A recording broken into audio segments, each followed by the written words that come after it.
All right, good morning, folks. Welcome to the Coffee Run. I think we're live. I'm not sure how this is all working here, but we're playing around with stuff. We are I'm live on my normal stream. I'm also live on a vertical stream, so I'm trying to do the dual stream thing here. So if you're watching this on your YouTube Shorts feed and you're seeing me in vertical, that's great. I'll remind you a couple times. There is, if you go to the Casino Gaming TV channel, this show is also broadcasting in widescreen format.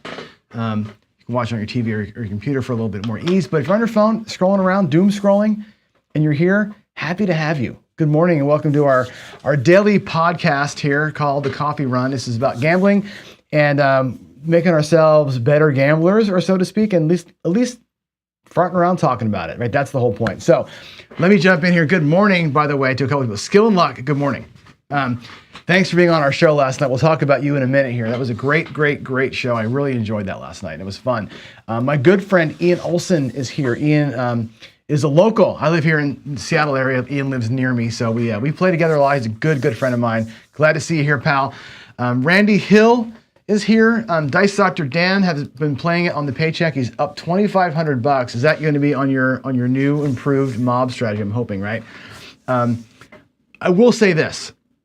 The daily paycheck this week, except for yesterday's first throw, the first come out 7 I had, we've been perfect this week. Like every shooter, I'll go through the stats with you. Every shooter this week has been great. We're going to look at our stats for the week here as we get into our show today. We've had a really strong week. So don't judge any strategy you got based on how you played against me this week, because I had been admittedly stellar all week on the throws. So you can't take that as a good strategy test. I'm just warning you now, right? This is my feelings on it. Let me get over here. I'm gonna switch gears and review a couple things with you. First and foremost, last night we had our, I think, 4th episode of the Trip Around the Table show, which is starting to figure it out. Like I told you when we first started the show, my original idea was to be like a Hot Ones kind of thing, where it's less about the questions or less about the game, right? I want this to be like, I'm shooting craps and I'm running crapsy, but it's not about that. It's about the guests that I have and putting them kind of in the hot seat and like letting them answer random questions. Like sometimes it's about, I think I asked Skill last night, if you're president for the day, what would you do? That kind of stuff, right? It's not about gambling. It's just about having a good time while I'm shooting dice. We're coming into it. We're figuring out like the right mix of like questions for the person and questions that are more generalized. I hope you all watched that. I know we were live during when Jeff was going live too, but hopefully you all watched that and enjoyed it. Skill was a great freaking guest. It was so much fun. He comes on in the beginning. He's like, man, I hope I'm not too boring. I'm like, you're not gonna be boring. Don't worry about it.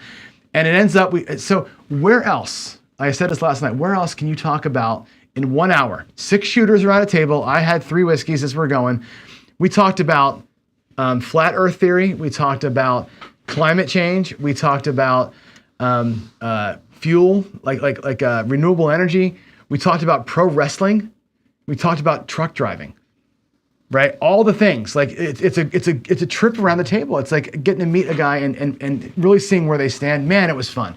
So I would love to have all y'all. Like honestly, Ryan, Mark the Point, you got to be on there.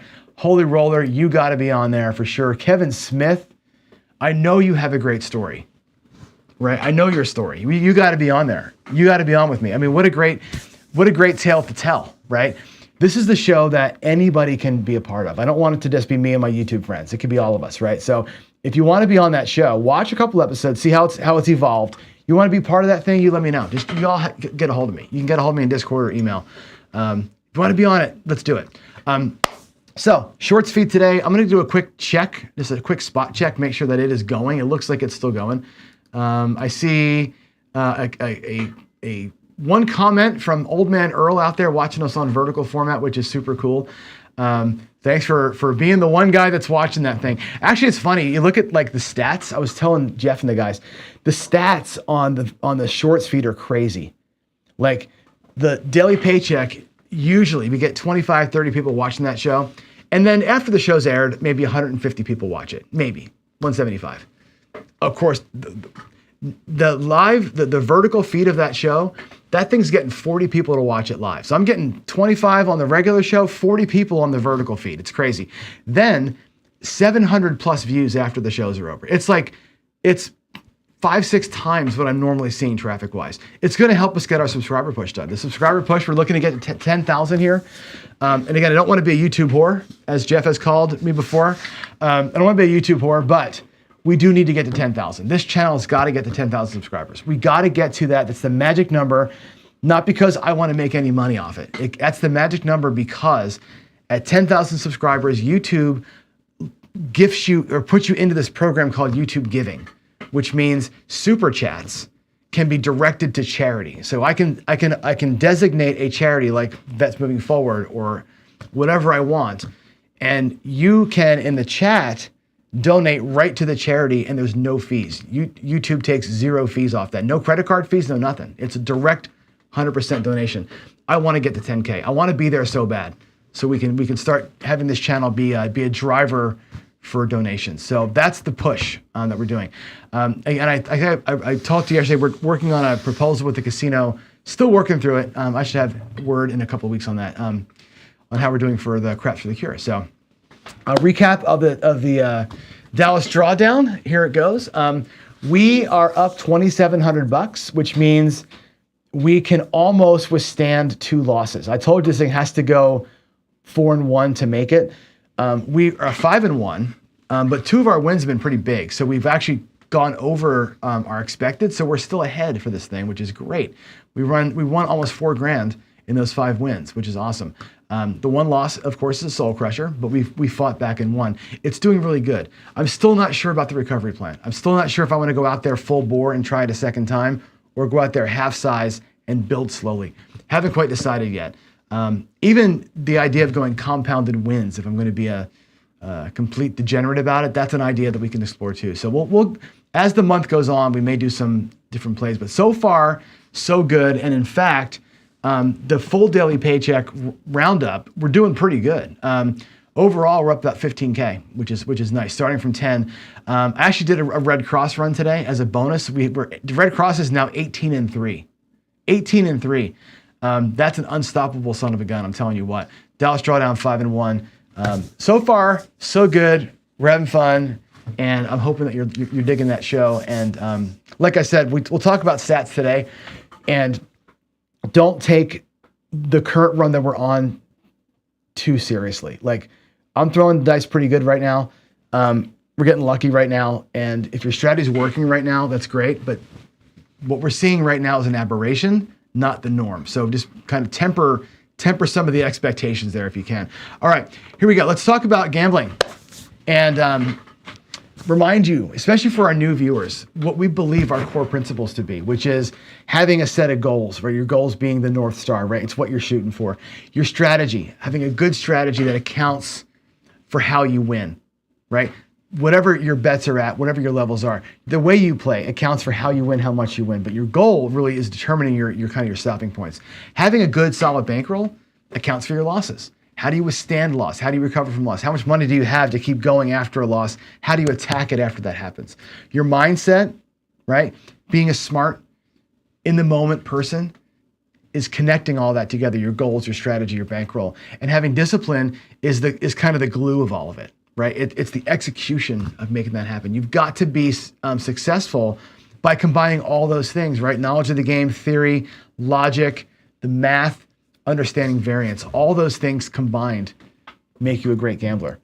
Can you be a great gambler? Yes. Can you be a winning gambler? Yes. But remember that all this is negative, right? The house will always win in the end.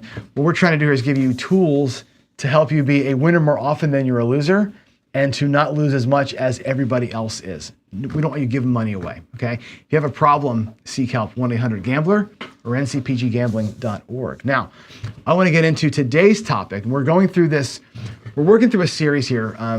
We've gone through Gambling 101, now we're in Gambling 201. Gambling 201 is all about money management and being disciplined off the table, really is what this is all about, this whole series. So today, I want to get into this idea of logging and reporting. And I think that logging and reporting is one of these things that I do that I think a lot of people go, man, John, and I said this yesterday, John, you're just making things too complicated. You're doing all this other stuff and you're like sucking the fun out of the game. And I would say to you, no, this work that I do off the game, off the table, allows me to be focused at the table. Like I don't got to think about nothing else. Everything else is on autopilot for me in my life.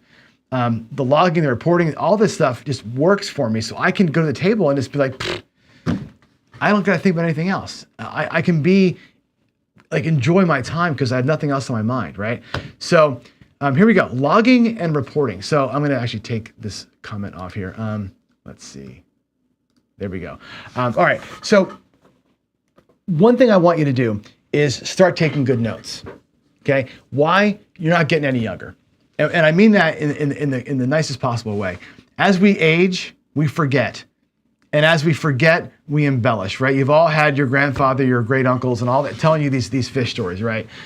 Gamblers are no different, right? The $500 win that I had last week was actually like $250, right? And you start forgetting how much you won. You forget how you won. Like it's easy. Oh yeah, I hit that hard way parlay like 5 times, man. I kept hitting it.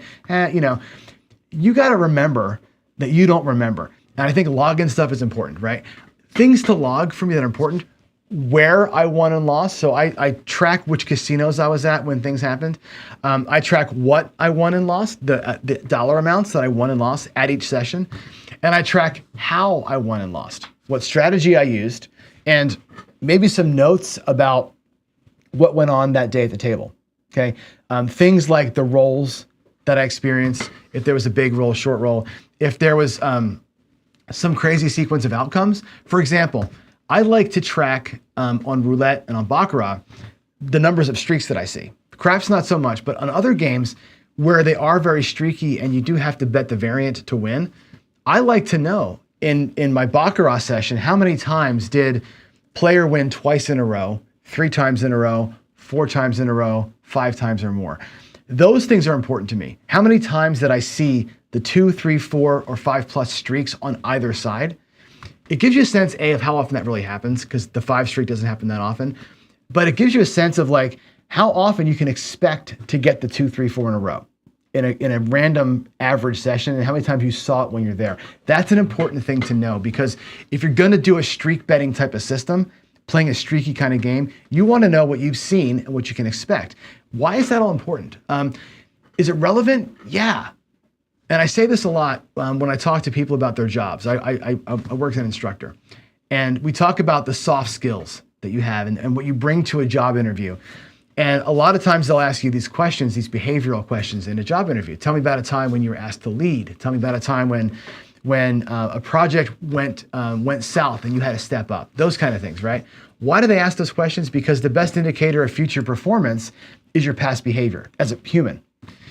Well, I think we can embrace that growth mindset, and we can lean into some of that, right? Look into the past, and we can get into the past and also step out of it. I think it's important to know what has happened in gambling is not going to happen again. You cannot look at the past and go, well, we've seen 5 reds coming. That's not what I'm talking about. What I'm talking about, though, is when you saw 5 reds, what did you do?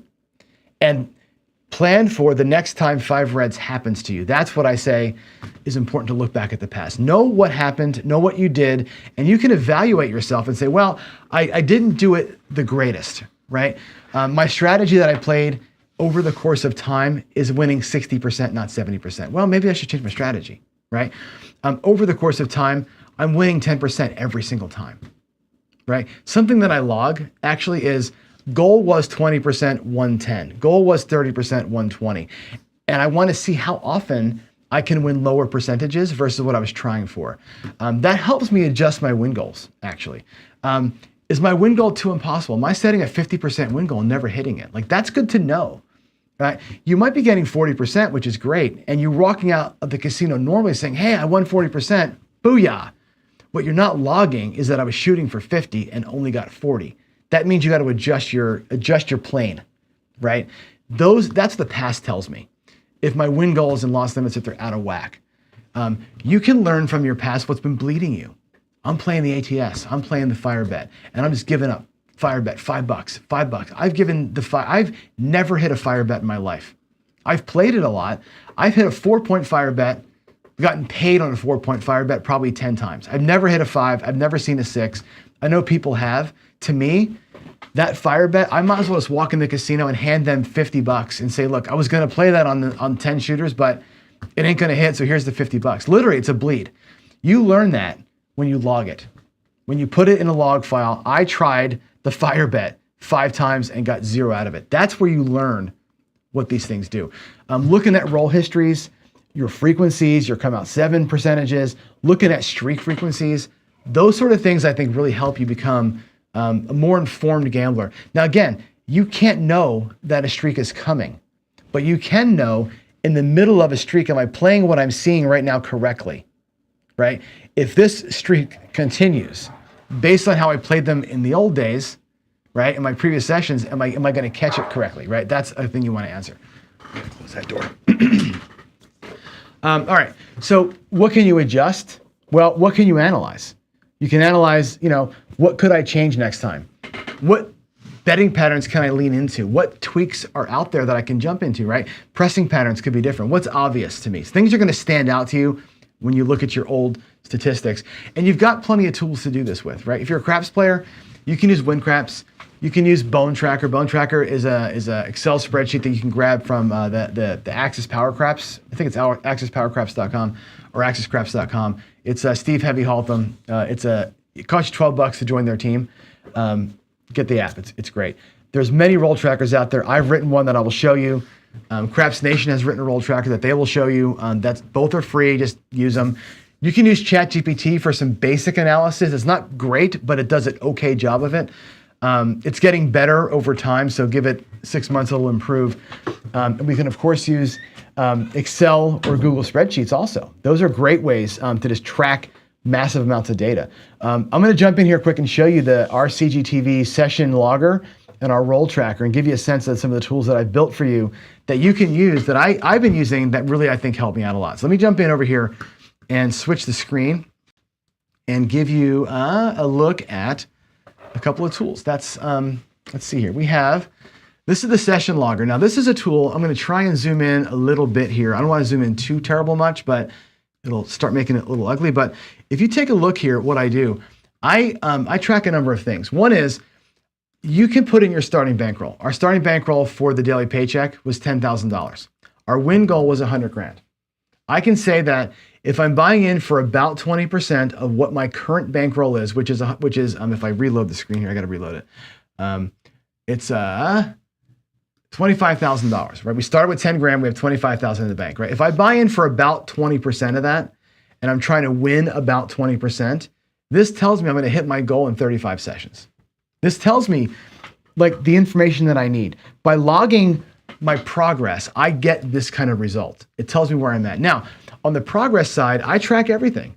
I track my daily paycheck show and my buy. When I use a bank, it's my buy-in. When I bought in from my bank on the daily paycheck, all the strategies combined, we've won $9,500. We're at 101 and 43 is our record, right? I can look at an individual strategy. How did the Dallas Drawdown do, right? It's 5-1. How did the Storm do? The Storm was 12 and 8 and it won $9, right? You can look at and here's my stats. I can look in here and say, look, shitty day, decent rolls. I log what happened and why. So I can go back and say, look, if I'm going to go to my local casino, to Lalip, right, and play whatever strategy, I can look back at my history at my local casino and see how am I doing locally?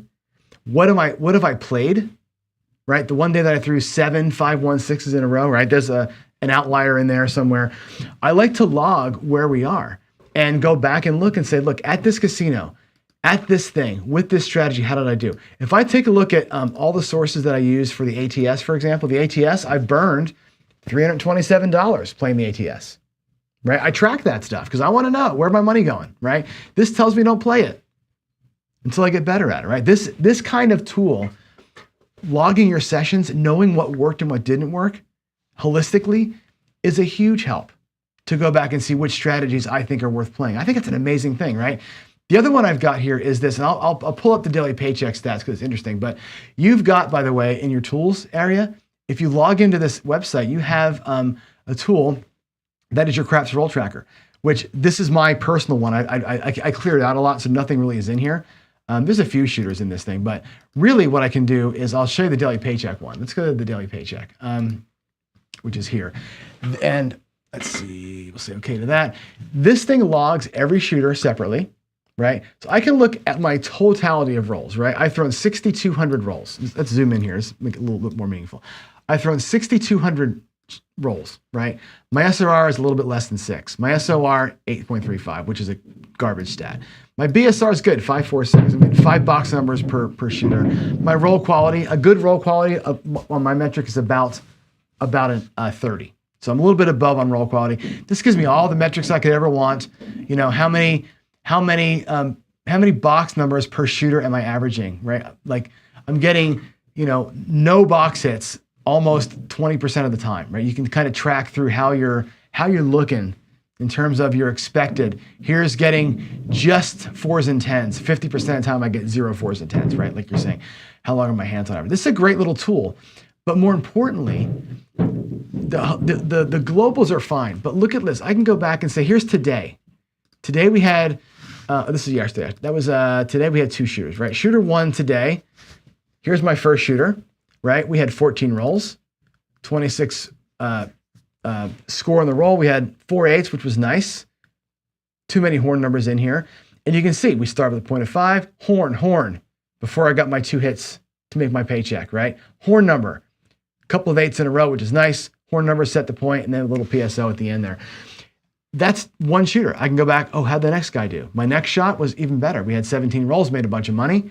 This lets me kind of cycle through all the shooters I've ever done. For example, how did we do on shooter number 303? I don't know. That shooter did okay, I guess. How did shooter 301 do? Oh, PSO, right? It's good to go back and like check how you did. If you use a tool like this to track your actual live casino play, you could actually log your own sessions, say, well, at Tulalip, and again, when I have a new shooter, if I refresh the screen here, I can, I'm going to simulate. We're going to type in a 325 and a 6-1 set. We'll pretend that we had a 7 out. I can do John at Tulalip on 224. 24.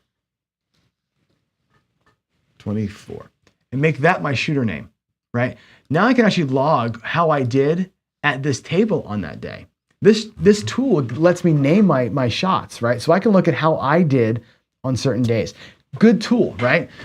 But if you're not using the tool, you're not getting anything out of it, okay? And again, you can't go back and make the analysis. Let's go back to the other screen here. Let me hide that and go back over here. So if you're not using your tools, you can't make the choices, right? You cannot go back in time and say, what would I change? Given the way that I'm shooting, what would I change? Given the outcomes that I'm seeing, what should I lean into on my table play, right? And again, that session logger can be any game. It doesn't matter if it's slots, craps, whatever. Just type it in, right? On this date, I played the dozens. On this date, I played the TIE Fighter. On this date, I played, Buffalo slots. And here's my in and here's my out. Logging how much you won, how much you lost every day, and how it happened, critical to help you make those adjustments as you go forward. And again, I think people will tell me, John, you're doing too much, right? You're overcomplicating things. You're doing all this work. Just play, have fun. And I say to you, when I know what my stats are, when I know what my proclivities are, when I know what's happening, and my money is tight, and I've got my wins accounted for, and I've got my bank account set up, and all that's happening, my table play becomes stress-free. I can go out there and have more fun now because I don't got to think about it. I know exactly what's happening. When I'm done at the table, I got those chips. I know where they're going. There's no stress. There's no, should I do this? No, I know what I'm doing. It takes all the pressure off me. I'm having a great time now. I'm having more fun now playing than I ever did because I'm doing so much more offline work to get myself ready to play. Right? It's huge for me. So I hope that you hear some of these messages and take some of that to heart. You don't got to go as deep as I go, but I think it's important to log things. I think logging your activities, I'll go back a couple screens here, lets you know what to change, where you can lean in, what tweaks can you make, what's obviously weird, right? How much are your strategies actually winning? It may seem like they're doing great, But a strategy that goes 1 and 3, and the one win was $5,000 and the 3 losses were $1,000 each, you're going to remember the one win and say, that's a great strategy. I'm going to tell you that strategy sucks. You're going 1 and 3 and you got a miracle. That's not the way you want to go out there and play. A tool like that logger will show you that, right? Your average win size versus your average loss size. That's a big teller. So use that. Learn what's bleeding. Okay. Learn what works. Help you adjust your win goals and your loss limits. All right. So there it is. That's my chat today on gambling 201. Topic being logging your stuff, keeping a good track of things to make your past a little bit more valuable. Again, the best indicator of future performance is your past behavior, not results. A little bit of a turn of phrase there. Okay, let's hit the questions. Do you have any questions for me? You all want to talk about anything? Let me go in here. I'm gonna screen out and do a search for questions. If there are no questions, let's search for PCs. Any PC comments? No PC comments, no questions. You guys suck today. There's not one thing being said. Do you want me to talk? We have 15 minutes here. You want to talk about anything? Actually, but I want to hear from you all. Who watched Skill and Luck last night? Who was there live, and who watched it? And what were your thoughts on that? I'd love to know what you all thought about the show last night. I had a great time with that show, and hopefully you did too. Let's see. What's going on here? Big bleed on the non-repeaters. I'm just going through some of the old chats here. Let's see. JR says guys purporting to be Grafstein, while well-meaning, aren't Grafstein, and occasionally twist his rules into suboptimal tweaks. Be wary. Truth. I've shown you that book. Read the book. The Grafstein book is great. I always get it wrong. Is it Grafstein or Grafstein? I want to say Grafstein, but I think it's actually Grafstein. He's got very specific mathematical ways he plays. We're going to talk about some of his stuff in the coming weeks here. If you're going to stick to it, stick to it. If you're going to be part of it, but not all of it, you're going to get it wrong. If you get that wrong, you're going to have a problem. Okay, he's put a little more thought into it than I have, I'm sure. So there you go. Yeah, Jen says that name is better than Shooter 743, but has zero clue. I do the shooter numbers when I'm in the paycheck. And the reason why is because the paycheck, it's always me. It doesn't matter. But if I'm logging it for my real life, I would put John at casino session 1 and the shooter names make more sense. When we use that tool, and we're going to, by the way, for the shooters tournament, it'll be like qualifier round Jen.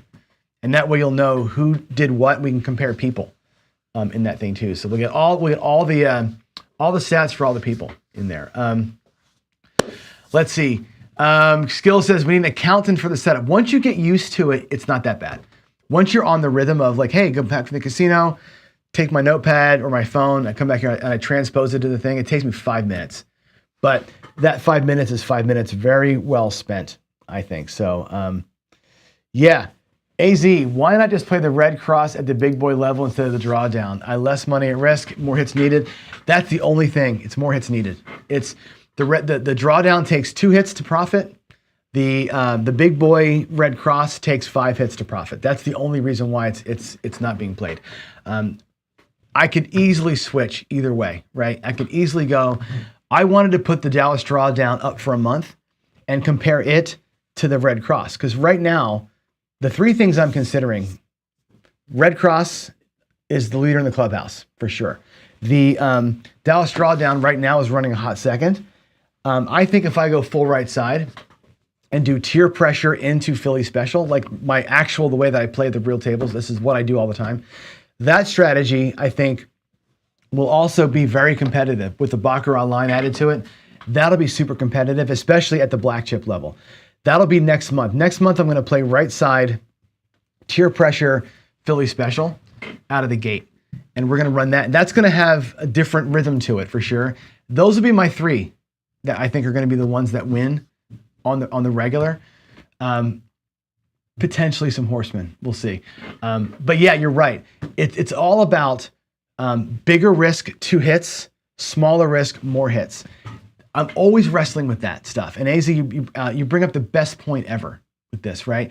It's such an important note, right?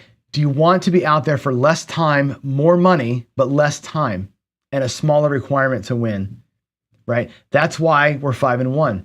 Actually, if you take last week practice into account, we were 7-2 last week. We're 12-3 right now with the Dallas drawdown. If you take all that into account, we're 12-3 because the time requirement is so small. And even not the PSO, not the initial 7, but the one hit and then a 7, that recovery plan is so quick. Versus the Red Cross, which can take 2 shooters to get it done. Sometimes it takes 2 or 3 shooters to get a Red Cross to work, depending on the point rhythm. It's time. Less risk, more time. More risk, less time. Those are the 2 factors that I think they equalize in the end, right? The math will work itself out to where it'll end up being the same. They'll cross here in the middle somewhere. It's how do you want to spend your day? That's what it kind of comes down to. How do you want to spend your day 2 hits and out, or spend your day potentially grinding through the Red Cross? They're both so damn good. They're both really strong strategies. Jen says, I like the 75-100, reserve it for just me shooting. It's an expensive PSO. It's a $500, $600 PSO if you're on the line, right? It's a lot of money. That's why I reserve that for when the bankroll buy-in is five grand. And that way you take way more shots at it. So it's a good one, man. It's a really good one. The Baccarat line saves almost every strategy, says Waylon. And you're right. The Baccarat line, now let's be honest. Really honest about it. The Red Cross, the Baccarat, let me go back to this. I guess I can't, can I? Can I go here? Give me a second to get that screen back up. Let me go back to here. I want to talk, this is actually interesting. Let's go to the session logger, and we'll go to the Red Cross. Let's pick the Red Cross out of here. The Red Cross was 18-3, okay? Now, the 3 losses that we had, all 3 of the losses happened because the line got killed, right? Every time we lost, the Baccarat line got destroyed. We caught the worst possible chop. We had $800 out there, and it got burned, right? All 3 losses were because of the line. Call a spade a spade. That said, of the 18 wins, probably 6 of those wins, about a third of them, were because the line, right? Because we were on the don't, and I was throwing bad, and we lost our $500 on the box. But the don't pass was so strong on those days that the parlay press down there overcame the come out loss or the box losses. So yeah, the line is why we won 6 times. It's also why we lost 3 times. At the end of the day, without the line play, you still have 3 losses of smaller size, right? But all that said, that strategy is freaking, like you say, Waylon, it's strong like elevator rope. That is a great way to play, man. The Baccarat line backs up every single strategy. I think it's a great backup. It's hard to save a choppy table. The problem with the line is the line ends up, the Baccarat line thing, if the table's choppy, hitting points, missing points, the Baccarat line is going to be perfect. It's going to, the Baccarat style hits the chop well, right? If your ladders, if you hit one of your ladders, you're going to be fine. The problem with that thing is that the come outs, when you don't ladder the come outs, you can burn 3-4 in a row in a come out. And then the Baccarat style after that takes too long to get to it. That's where it's gotten beat. I think we can tweak that some anyway. I'm still liking that one. I think that's one of my favorite ways. But it sucks at a low level. The Red Cross at quarter level kind of sucks. It's really strong at the black level. It's so cool. Anyway, let's go. Let's get out of here. I got to get to work. It's 8:40. It's Friday. Maybe we'll do. Maybe we'll think about something too. Next week, by the way, no shows on Monday. That's why we did 2 sessions today and 2 sessions yesterday. No shows on Monday. I'm traveling. I'm going to be in Phoenix, by the way, Anthony. I may actually go gambling. We're not sure if we're going to play or not, but if I go to the casino while I'm down there, I'll let you know. We're going to be at spring training. But if I go gambling, I'll let you know. Maybe we can hook up. Next week, no shows Monday. I'm also going to have no shows that are lecture style next week. We're not going to do any more Gambling 201 for at least a week, maybe 2. The shows I've got planned are all about working comps, working with pit bosses on how ratings work and casino credit, that kind of thing. I'm going to have some guests on from casinos that I'll interview for those shows, since they're the experts in it. But I haven't been able to schedule them yet. So I'm going to put those shows, they're going to kind of be piecemealed in over the course of time as those people come in. So I'll let you know when they come. Next week, probably a little more, just roll out, have some fun in here, okay? So all that said, y'all have a great weekend. Enjoy yourselves. I will see you back here again live on Tuesday. In the meantime, God bless y'all, and I'll see you then. Bye.